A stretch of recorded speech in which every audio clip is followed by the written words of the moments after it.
Quinta ao Vivo.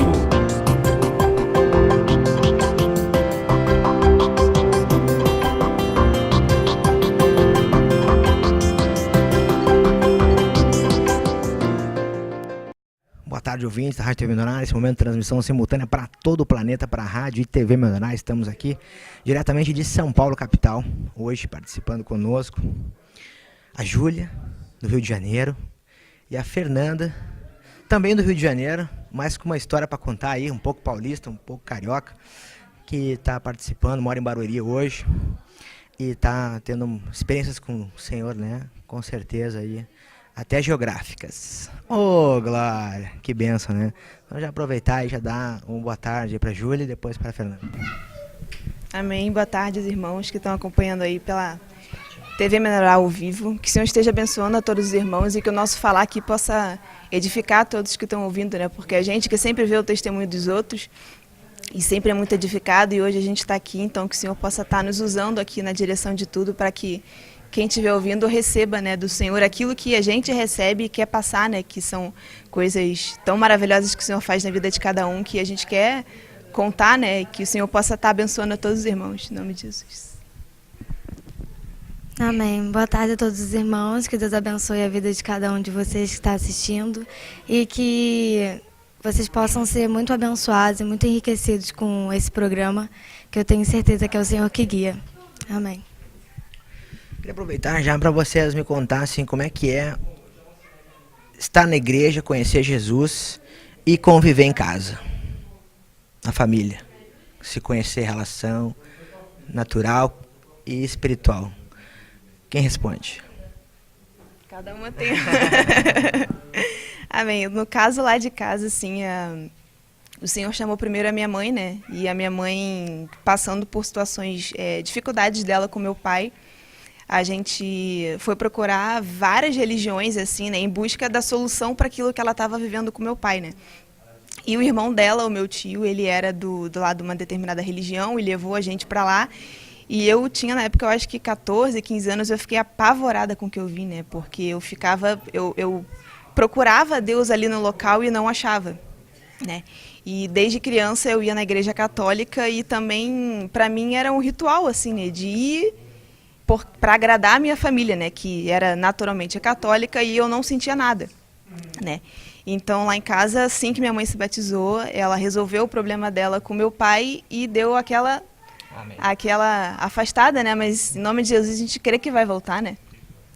E eu olhando para as mudanças que o Senhor tinha feito na vida dela, eu fiquei interessada por aquilo, né? Porque eu olhava a vida do meu tio, que conheceu o Senhor primeiro, e julgava, né? Eu via as mudanças e eu falava, eu não quero conhecer o Senhor e ficar assim, obstinado, né, naquilo.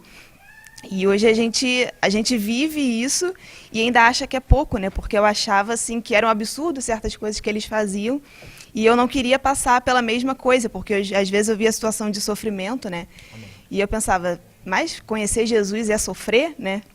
E eu não queria isso, né? E então lá em casa, a minha mãe chegava todo dia de noite e lia a palavra comigo com a minha irmã e a gente nunca dava bola, né? E aí, na época, na primeira vez que meu tio veio morar em São Paulo, ele ficava uma semana trabalhando no Rio e ele foi lá em casa, dormiu uma semana. E assim, de repente, né, a gente fala que é de forma aleatória, mas o Senhor me tocou ali, né, sem motivo externo, assim, nenhum, não estava passando por dificuldade nem nada, mas eu levantei da mesa e falei assim, eu quero me batizar, né. E o local onde a gente se reunia lá no Rio era praticamente na minha rua, então a gente foi andando, já era bem tarde, mas a gente foi e ali eu me batizei, né? E depois eu descobri que um local que eu já tinha me perdido de ônibus era em frente ao local da igreja, né? Então eu sempre falo que o local que eu achava que eu tinha me perdido foi onde eu me achei, né? Porque ali eu encontrei Jesus, né? E lá em casa, depois que minha mãe, assim, se aquietou, né? Assim, se afastou, né, do Senhor, ficou só eu. E lá em casa sou eu, minha irmã, minha mãe e meu pai. Então, às vezes eu me sinto muito sozinha, né? E aquelas tribulações é difícil eu ver que eles não pensam da mesma forma que eu. Mas aí é um encargo a mais, né, assim, da gente ser testemunho para a família, né? E isso para mim ainda é muito difícil, porque às vezes eu quero desistir de tudo, né? Eu chego querendo compartilhar com alguém e lá em casa eu não me sinto à vontade para abrir a Bíblia ainda, né, e falar de certas coisas que meu pai não vai entender. Mas através das nossas atitudes, assim, a gente vê que é pelo nosso testemunho que o Senhor vai ganhar aqueles que ainda não foram salvos lá em casa, né? Então eu olho e falo, meu pai é fora do ar, ele usa muita razão, muito isso, muito aquilo, mas eu era assim também, né? Então eu não consigo julgar hoje aqueles que não aceitam o Senhor de primeira, né? Porque eu levei 5 anos, né, com meu tio, a família do meu tio falando para mim, né? E eu não queria saber, né? E na hora certa, assim, o Senhor desperta cada um. Então é questão, assim, de paciência e de testemunho, né? A gente servir o Senhor e nos mínimos detalhes, assim, o Senhor vai transformando, né? Vai fazendo as mudanças e creio que lá em casa daqui a pouco tá todo mundo, né? Eu e minha casa serviremos o Senhor. Em nome de Jesus. Amém. Glória a Deus. E está escrito, né? Em Atos 1:8, mas recebereis poder ao descer sobre vós o Espírito Santo e sereis minhas testemunhas. Testemunhas, né? Pelo poder do Espírito Santo. Glória a Deus. Então vamos fazer um breve intervalo. Já estamos voltando aqui com as primas. Com a Júlia e com a Fernanda. Até mais. Quinta ao Vivo.